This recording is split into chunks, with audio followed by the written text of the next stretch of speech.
Hello all. In this session, we will talk about the selection sort algorithm, which is again an n-square complexity algorithm. It is an in-place algorithm which works by fixing the position of either the minimum or the maximum element in each iteration. As a result, at any moment, an array can be divided in two parts, a sorted part and an unsorted part. Also, its complexity lies in n square, though being simple, but it is not useful for big data sets. Now, looking at the concept, then the algorithm proceeds like this. Let's say we have to sort the given sequence of 8 elements, and we are going to start by fixing the position of minimum element in each iteration. Here 1 is the minimum element, so it will be exchanged with 3 in the first iteration.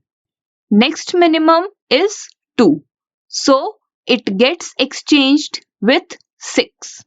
Now 3, it is at its correct position, so nothing has to be done here. In this way, the algorithm proceeds, and at the end we get a sorted array. One can proceed in other way as well.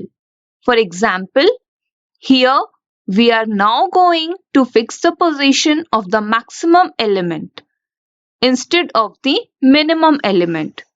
So, after first iteration, the element 8 comes to its final position after an exchange with 2. Then, no change will happen for 7 as it is at its correct position. Then, 5, it gets swapped with 6 and so on. And finally, 1 will get the sorted sequence at the end. So basically, one may proceed in any way, but the logic is identify the minimum or maximum element in each iteration and fix its position. Here we have an algorithm using the first explanation where we have worked with the minimum element. Again, the outer for loop controls the number of passes here. In each iteration, index of the minimum element out of the unsorted elements is identified using the inner for loop. And if the obtained index is different from I, then swapping is to be done at line number 7. It's just a one way. You may also have your own implementation. Again, the complexity of this algorithm, it clearly comes out to be n square. Thank you.